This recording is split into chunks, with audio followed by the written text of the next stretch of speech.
He walked into the bank with million-dollar documents and walked out with their jobs. There's a difference between being invisible and being ignored. That day, Deshaun Greer felt both. He pulled into the parking lot of Commonwealth Bank in Greenwood, South Carolina, just after 10:15 a.m. The sun was already burning through the early heat, reflecting off his black Tesla Model S. He stepped out calmly, checking his phone once, then sliding it into his jacket pocket. Smooth navy blue blazer, crisp white shirt, brown leather shoes polished like a mirror. Not flashy, just intentional. He wasn't here for trouble. He was here for a wire transfer, 7 figures, real estate purchase, one of 3 acquisitions he had lined up that month. He adjusted the collar of his shirt as he walked into the bank. The glass door creaked a little, and the cool air greeted him like a blast from a freezer. He looked around. 2 customers at the far end, 3 employees visible, a receptionist at the front, a teller at the window, and someone who looked like a manager tucked behind a desk. He smiled. "Good morning." The receptionist barely glanced up from her screen, didn't smile, didn't say a word, just tilted her head slightly, like she was trying to figure out whether to speak or keep typing. He paused. "I'm here for a wire transfer. I was told I could come in directly?" Still nothing. She finally said, "Do you have an appointment?" He kept his tone level. "No, I was told I didn't need one. I spoke to someone at your corporate office, said I could come by any branch with ID and transaction details." Another pause. She waved a hand lazily toward the chairs. "You can sit. Manager will be with you." That was it. No offer of help. No name.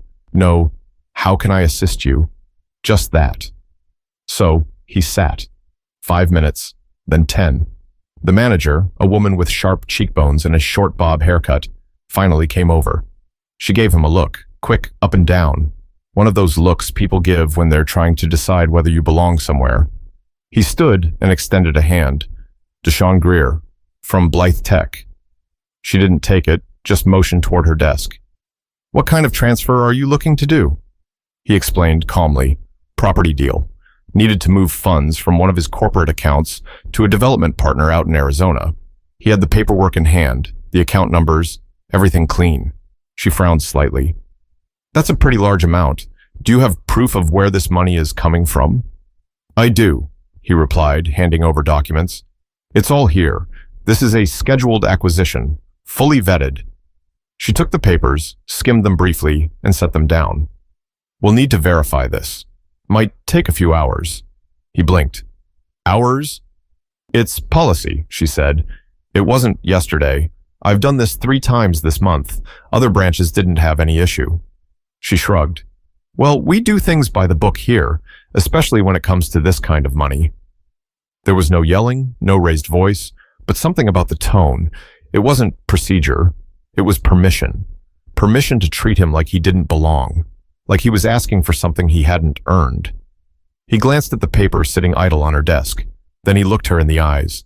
"I understand," he said. "May I get those back for a moment?" She handed the documents back reluctantly. He stood, buttoned his jacket, nodded once, and walked out. Slow, controlled, no rush. Just a man walking out of a room where he clearly wasn't welcome. But outside, something shifted, and it wasn't just the humidity. Deshaun stepped out into the heat, but his mind wasn't on the temperature. It was on the silence. The kind that spoke louder than words. The way the receptionist didn't bother to ask his name. The way the manager barely skimmed the paperwork. The way everyone in that building looked past him, not at him. He leaned against his car and pulled out his phone. A call. Not a long one. Just a name, a branch number, and a quiet request. "I need you to meet me at the Greenwood office. 15 minutes. He didn't pace. He didn't fume. Instead, he took off his jacket, folded it neatly, and set it in the back seat. Then he stood beside the vehicle and watched people walk in and out of the bank like nothing had happened. Like he wasn't just dismissed and talked down to by people whose salaries he could cover for a year with change from one of his deals. Inside the bank, the manager, Pamela Knox, was still talking to the teller.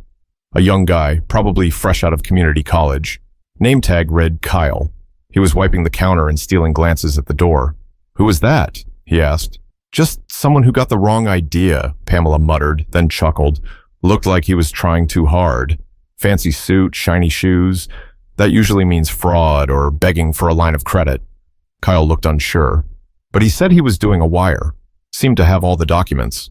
Probably printed them off a fake website, she said. Trust me, I've seen it before. They come in, trying to flash money and act like they own the place. Always a red flag. The receptionist, Cheryl, laughed quietly from her desk. Should have seen the way he looked at me, like I owed him something. Kyle didn't laugh. He just nodded and went back to cleaning. A few minutes later, the door opened again. Not Deshawn this time. A woman in a gray pencil skirt and a cream blouse stepped in. She looked around slowly, then approached the front desk. Hi, I'm looking for Pamela Knox, she said, smiling politely. Cheryl's demeanor changed instantly. Sure, and you are? My name is Justine Parrish. I'm VP of Internal Operations at Midland Financial. Cheryl froze, her fingers hovering over her keyboard.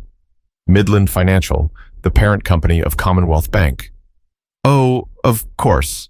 Just a moment, she said, standing quickly. Justine didn't sit. She waited. Pamela came over with a too bright smile. Ms. Parrish, I wasn't aware you were stopping by today. I wasn't planning to, but something's come up that needed my attention. Justine glanced behind her. Deshawn had walked in. No blazer this time, just him, calm as ever. Pamela's smile dimmed slightly. I believe you've already met Mr. Greer, Justine said, turning toward him. He's the founder and CEO of Blythe, which recently acquired majority control of Midland Financial. Pamela didn't speak. Her jaw tensed, just barely. Justine continued. This morning, Mr. Greer came here to execute a legitimate wire transfer, backed by verified documents. And from what I was told, he was treated with hesitation, disrespect, maybe even suspicion. She wasn't angry. She didn't need to be. Her voice was soft, each word clear. Pamela finally spoke. There must be a misunderstanding. We follow protocol for all large transactions. Justine raised an eyebrow. You asked for proof of funds without verifying his identity first. You ignored corporate authorization listed clearly on his papers. And you dismissed him without offering to even make a call. Cheryl was frozen behind her desk. Kyle stood completely still, unsure if he should keep wiping the counter or melt into it. Deshawn finally spoke. I came in to do business, that's all, but the moment I walked in, I could feel it. That quiet judgment, that idea in the back of your mind that I didn't belong here. He looked at Pamela. You don't know who people are.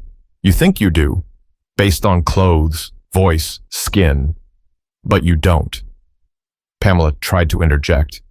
It wasn't personal, but it always is, he said, still calm.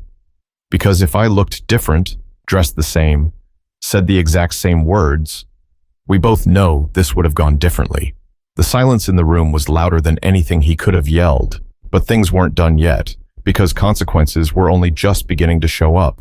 Pamela tried to hold her composure, but her confidence was leaking fast. The shift in power was immediate and uncomfortable. She was no longer in control, no longer speaking down to a stranger. She was standing in front of the man who, just an hour ago, she thought didn't belong. And now, it was her who felt out of place.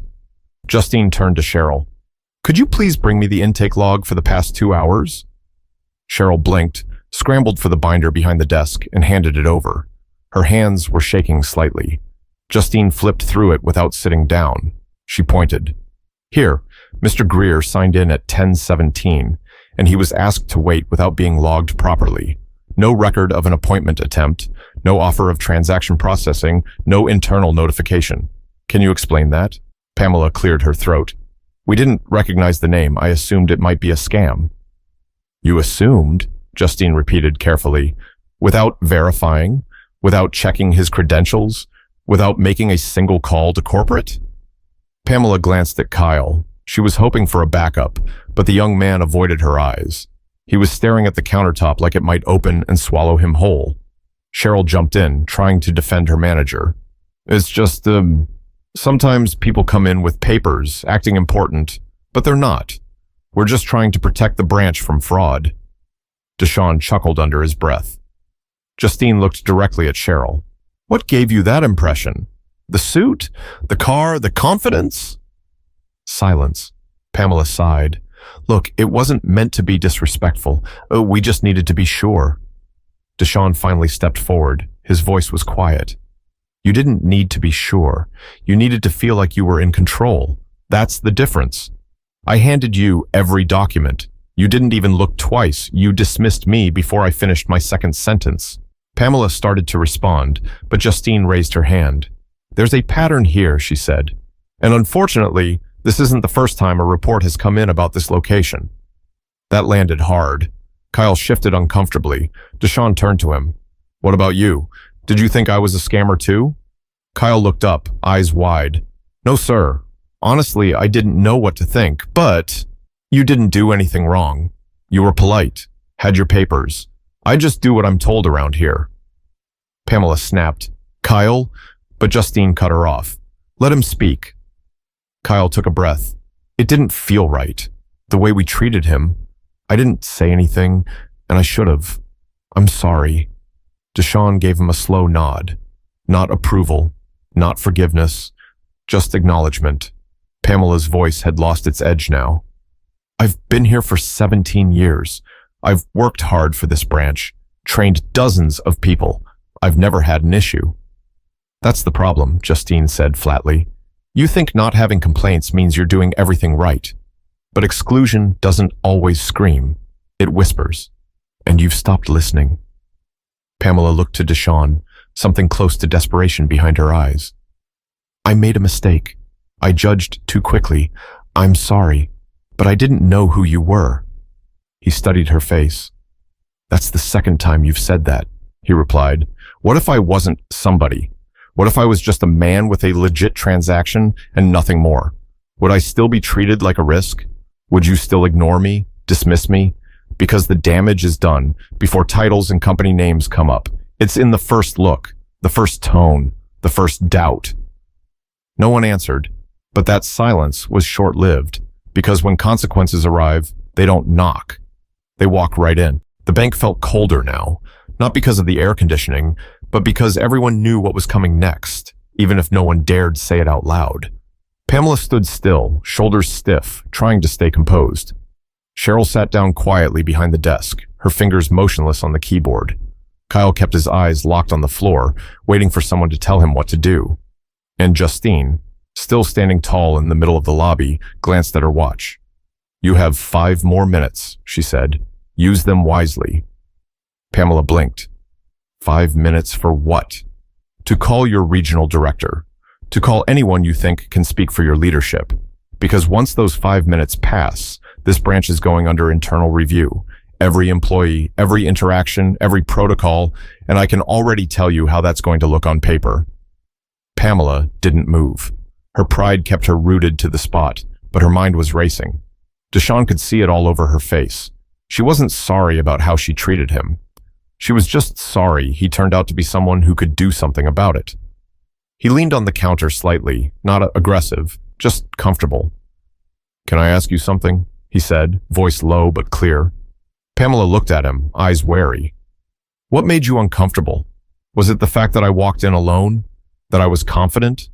Or was it that someone like me isn't supposed to look like they own a business that could swallow your entire branch without blinking?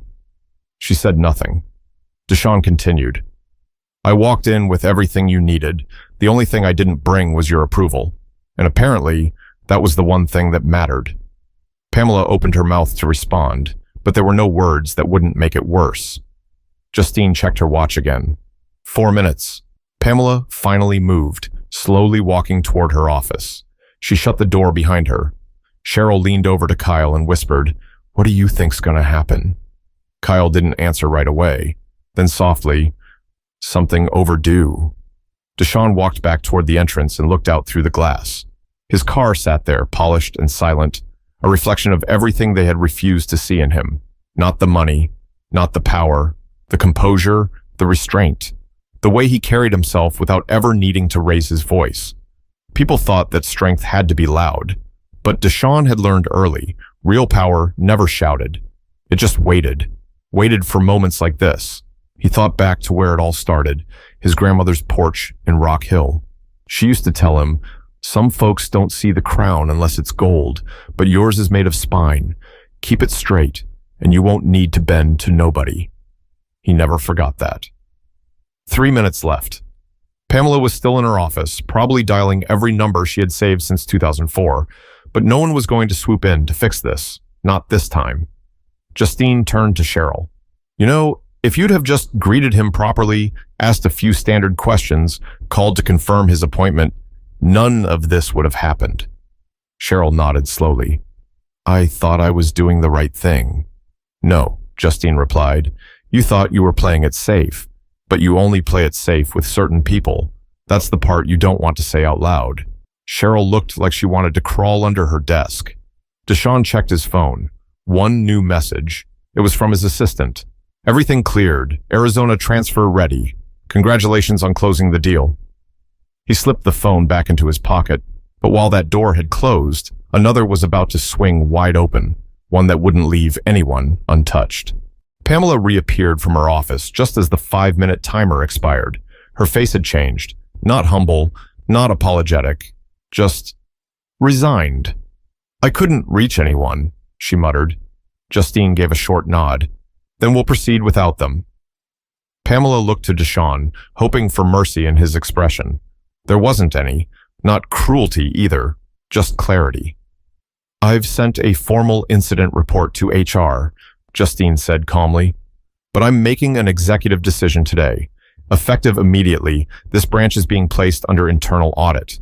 All employee access will be suspended by close of business. Pamela's mouth opened slightly. You're shutting us down? No, Justine replied. We're removing the people who don't represent what this company stands for. And based on today's behavior, that includes you. Kyle looked up from the counter, eyes wide. Wait, me too? Justine paused. You're on probation. Your silence made you complicit. But it's also clear you were following leadership without question. You'll be reassigned to another branch under mentorship. Whether you keep your job will depend on what you learn.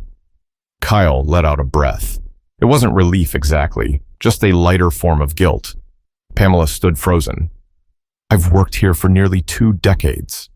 And in that time, Justine said, how many people did you treat this way? How many customers walked out of this branch with that same expression Deshawn had earlier? You might not have raised your voice, but that doesn't make it any less damaging. Pamela's shoulders slumped. Justine turned to Cheryl. Same applies to you. We'll send your final check by Friday. You're dismissed. Cheryl stood abruptly, lips parted like she wanted to argue, but no words came. She grabbed her purse from under the desk and walked straight out of the door without looking at anyone. Deshawn hadn't moved from where he stood, hands in his pockets, watching everything unfold with that same calm stare. Pamela, slowly gathering her things, finally looked at him directly. You really just walked in here and destroyed my career in 1 hour. He tilted his head. No, you did that. I just gave you a mirror. She scoffed. People make mistakes. They do, he said, but what you made wasn't a mistake. It was a choice. You didn't just misread a situation. You decided I didn't deserve your respect. That's different. She opened her mouth again, but this time Justine stepped in. I think we're done here. Pamela gave one last look at the lobby she used to command, then walked out. Silence settled over the room. Kyle rubbed his hands together. I really didn't expect any of this today. Deshawn looked at him. Neither did I. But the truth is, I stopped being surprised by this kind of treatment a long time ago. I just don't let it slide anymore. Kyle nodded slowly. You shouldn't have to. You're young, Deshawn said. Learn from this. Speak up sooner. You'll sleep better. Justine walked over and handed Deshawn a document. Wire's been approved through direct line. Transaction cleared. You're all set. Appreciate it, he replied. She looked around the empty lobby. I know today wasn't easy. For anyone. But sometimes the cleanest cuts come from quiet decisions. He glanced at the door. You know what bothers me most? What's that? They didn't treat me badly because they knew who I was. They treated me badly because they thought I was no one.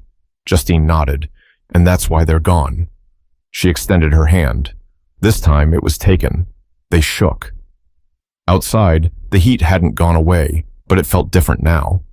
Deshawn stepped into the sun with a full chest, not from pride, but from peace. People inside the bank had questioned his documents, his identity, his legitimacy. But not once did they question their own behavior. That was the real problem. But what they didn't realize was this. Sometimes the lesson doesn't come with warning. It comes with reflection. And reflection always arrives after the damage is done. News travels fast. And in small towns like Greenwood, it moves even faster when it involves a bank, a firing, and someone people suddenly realized they should have recognized. By the next morning, word had already spread. A few local business owners were whispering about what happened at Commonwealth. The branch hadn't closed, but the mood had, cold, cautious.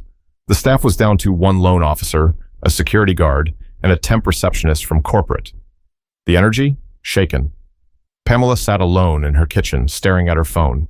Still no call from the regional director, no emails, no apologies, just silence.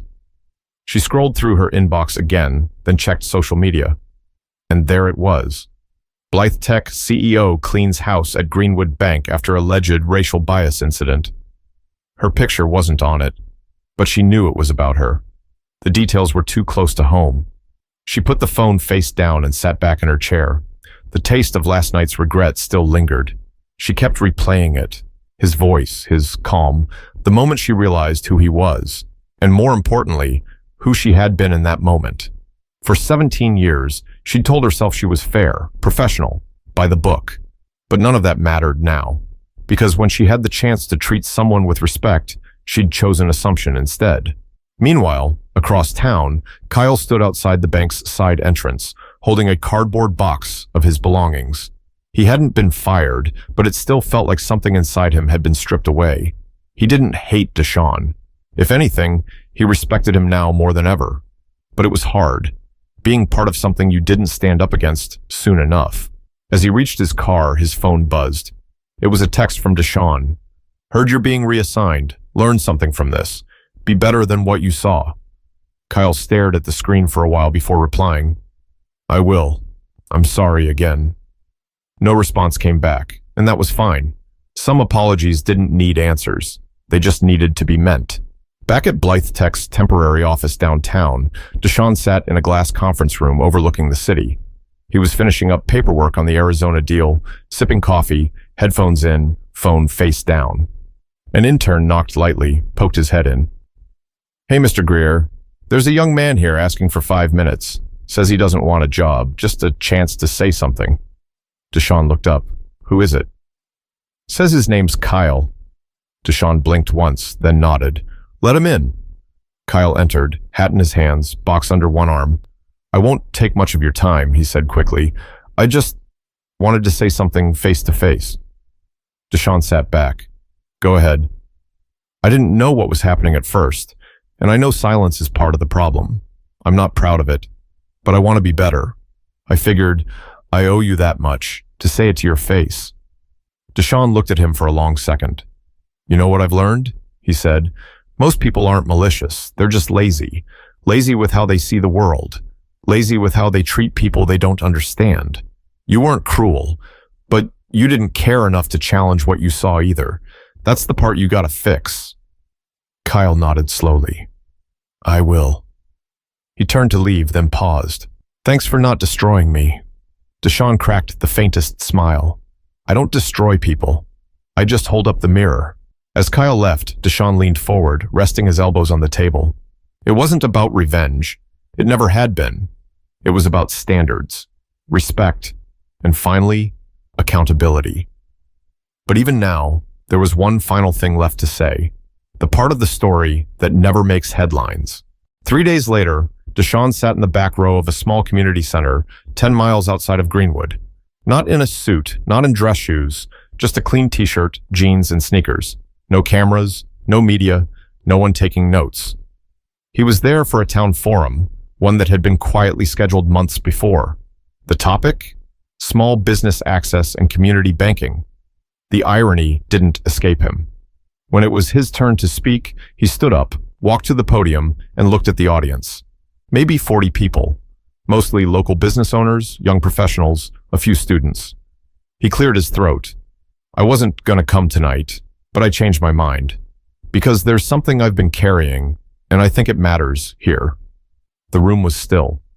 3 days ago, I walked into a bank just like this one, needed to do a transaction. Nothing special, Just business. He paused. I had everything I needed. Paperwork, credentials, a long record of legitimate deals. But none of that mattered the moment they saw me. Not because they knew who I was, but because they thought they did. Murmurs, shifts in chairs. They saw a black man in a suit and assumed I was either lost, pretending, or dangerous. And here's the part that hurts the most. It wasn't what they said, it was what they didn't. The silence, the side glances, the fake patience that wears real thin. He scanned the crowd. No notes, no script. Now, I didn't yell. I didn't make a scene. I made a call, a quiet one. And within the hour, the same people who judged me were out of jobs. Some eyes widened. But that's not the victory. The real win came from a young man who came to see me afterward. He admitted he stayed quiet. He admitted it didn't sit right with him. And he apologized. To my face, he nodded slowly. That's power, not money, not title. It's the ability to walk into a room and demand better. Not with volume, but with values. Not with force, but with proof of who you are, even when no one's looking. A few heads nodded. A couple of people clapped softly. He held up a finger. But let me be clear. I didn't come here to shame anybody. I came to remind all of us that the most dangerous thing we can do is assume. You don't know who people are. You don't know what they've built, what they've carried, or what they're capable of. He let that settle. People always ask me what it's like to be a CEO, to be successful, to be the one in the room people now have to listen to. And I'll tell you, it's lonely. Because the higher you climb, the more you realize how many people never thought you were supposed to be there in the first place. Silence again. So when you're in that chair or behind that desk or greeting the next customer that walks in, ask yourself, am I seeing the whole person or just the parts that fit a stereotype in my head? He exhaled. That's it. That's the lesson. Respect isn't earned by a resume. It's owed by default. Every person, every time. He stepped down. A man in the second row, a mechanic from the looks of his shirt, raised a hand. You think people can really change? Deshaun looked at him, then nodded. I think people want to, but wanting ain't enough. You gotta act on it. You gotta sit with what you've done. Say it out loud, and then do better. Not once. Every time. The man nodded slowly. After the forum ended, Deshaun walked out without fanfare. Just a quiet exit, the same way he entered. As he got to his car, his phone buzzed. A text from Justine. Internal audit completed. Greenwood branch officially under new leadership. Full staff retraining underway. He smiled, just a little. Put the phone away. No need to reply. Some things speak for themselves. He pulled off the lot and drove down the quiet road, windows down, sun on his face. He didn't need to be recognized, just respected. And sometimes that starts when you stop explaining who you are and start reminding people who they need to be. You don't have to shout to make change. Sometimes all it takes is walking in, standing tall, and refusing to shrink. So next time someone looks past you, look right through them. Then keep walking. If this story meant something to you, share it. Talk about it. Ask yourself, how do you treat people when no one's watching? Because that's where the real truth lives.